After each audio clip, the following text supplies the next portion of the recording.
on va expliquer la mise en place d'une aile à caisson. Donc on conseille de faire un décollage en bord de fenêtre.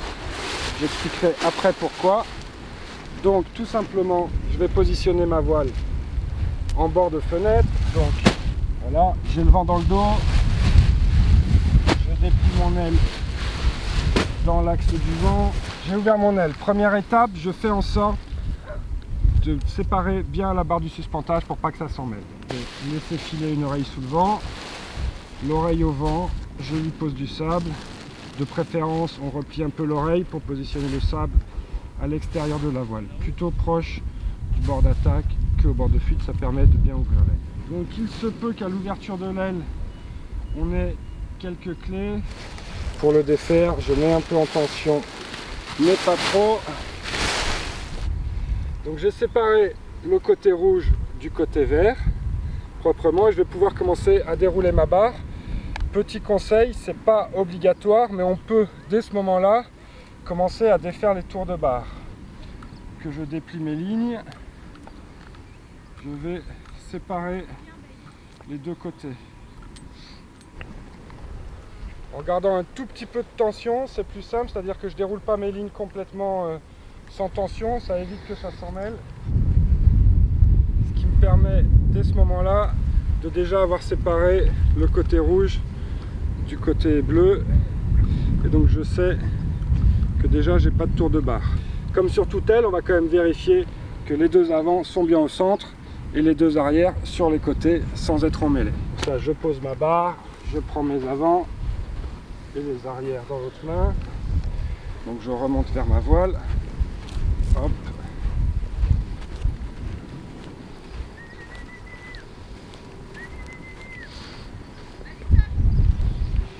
Voilà, jusqu'aux connexions, j'ai le rouge à gauche, le bleu ouvert à droite et les deux avants au milieu. Maintenant, on va s'occuper de vérifier son suspentage. Donc, l'aile à caisson est suspentée avec 4 étages, les avants, les arrières et 2 étages intermédiaires qu'on va appeler B et C. Il faut que chaque étage, chaque niveau, donc les A, les B, les C et les freins, les Z, soient bien les uns au-dessus des autres sans être emmêlés. Donc pour ça, je prends la ligne avant, la ligne arrière, et je vais vérifier en mettant un petit peu de tension que le niveau A est bien au-dessus du niveau B et du niveau C. Donc si on ne sait pas le repérer, il y a des petits marquages A, B, C. Je vais faire la même chose de l'autre côté, c'est plus facile à vérifier sur l'oreille qui est sous le vent parce qu'elle pourra voler un peu dans une main à l'avant, dans une main à l'arrière, et je vérifie que l'étage des A est bien au-dessus de l'étage des B. Si besoin, je mets un peu de tension, et donc là on voit bien au niveau de la voile les A sur le bord d'attaque, les B sur un niveau intermédiaire, les C encore en dessous. Voilà. Voilà, là on va bien voir les 4 étages de suspente. Les A, les B, les C encore, et tout au bout les freins. Voilà, et là on peut distinguer les 4 étages de suspentage qui sont bien les uns au-dessus des autres sans être emmêlés. Il n'y a aucune raison que ça s'en mêle, sauf à ce que l'on passe la barre dans le suspentage ou que la voile fasse des tours sur elle-même et qu'une ligne vienne la coiffer. C'est trop emmêlé parce que la barre est passée dedans. On déconnecte ici et on démêle. Surtout pas déconnecter à la voile, tout peut se défaire en passant à l'intérieur. Si on range correctement l'aile et qu'on la déplie correctement, ça n'arrivera pas. C'est quand même impératif avant chaque décollage d'être sûr que l'aile est bien positionnée. On va revérifier qu'on n'a pas de petites clés dans le bridage, donc pour ça un contrôle visuel en mettant un petit peu de tension pour vérifier qu'il n'y a pas de nœud ou de boucle quelque part dans le suspentage, parce qu'encore une fois, tant qu'il n'y a pas de tension c'est facile à défaire, dès qu'il y a de la tension c'est un peu plus compliqué. Donc une fois que son suspentage est vérifié, on sait qu'on n'a pas de clé, qu'on n'est pas emmêlé, que tous les étages sont bien les uns au-dessus des autres sans être emmêlés, On peut fermer ces valves de dégonflage. Donc pour ça, on repositionne le tissu bien à l'intérieur et on referme le scratch. Donc avant de décoller, un conseil, toujours pré-gonfler un petit peu son aile. Plus elle est gonflée, plus elle aura sa forme, plus elle sera stable. Si on la pré-gonfle pas assez, on risque éventuellement des cravates, c'est-à-dire une oreille qui se prend dans le suspentage parce que justement il n'y a pas assez de pression et que l'aile va se mettre un peu en chiffon. Pré-gonfler au moins toute la partie du bord d'attaque, ça assure que quand on va tirer sur ses avants si on a besoin, les entrées d'air seront déjà en forme et vont bien écoper. On voit parfois des ailes qui ont beaucoup de temps à se gonfler, souvent c'est parce qu'on n'a pas fait ce minimum de pré-gonflage. Pour gonfler, je présente les entrées d'air face au vent, un petit peu chacune, pas besoin que l'aile soit gonflée à 100%, mais au moins le premier tiers, la partie du bord d'attaque, doit être en forme. Idem pour les oreilles, si on veut que ces oreilles se gonflent vite, c'est bien de les alimenter un peu en air, ce sera beaucoup plus facile.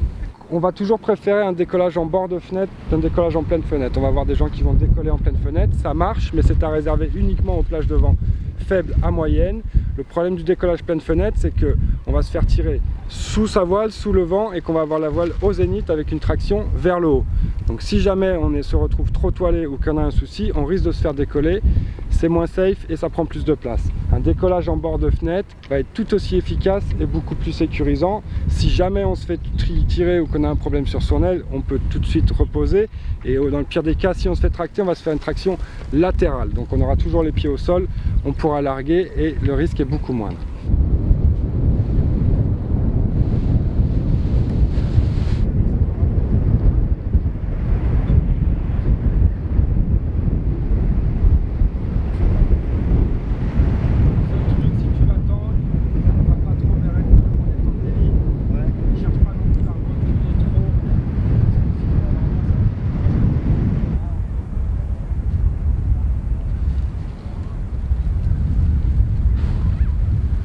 Parfait.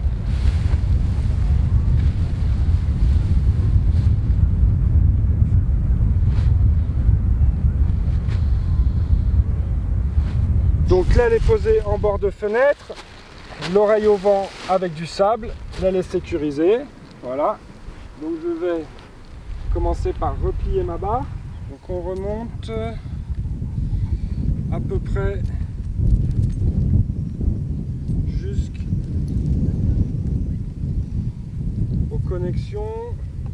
au point de connexion, un petit peu avant les lignes de poulie qui sont chez nous jaune fluo.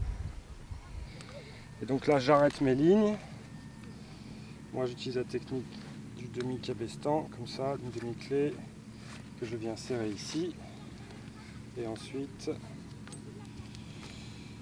grâce à l'élastique, voilà.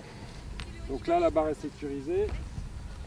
Ensuite, l'aile en bord de fenêtre, je vais passer la barre au-dessus de l'aile et j'en profite pour faire revenir les suspentes à l'intérieur de l'aile. J'ouvre les chaussettes pour pouvoir dégonfler la voile.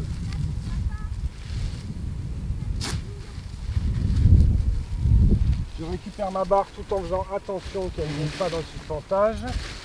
Et je vais mettre ma barre à l'extérieur de l'aile. Donc suspentage à l'intérieur, la barre à l'extérieur. Et ensuite, je roule autour de ma barre. Au fur et à mesure, je m'assure que les suspentes sont bien à l'intérieur. Ensuite, je la replie en 2 ou en 3, selon ma convenance. Et je la remets dans le sac.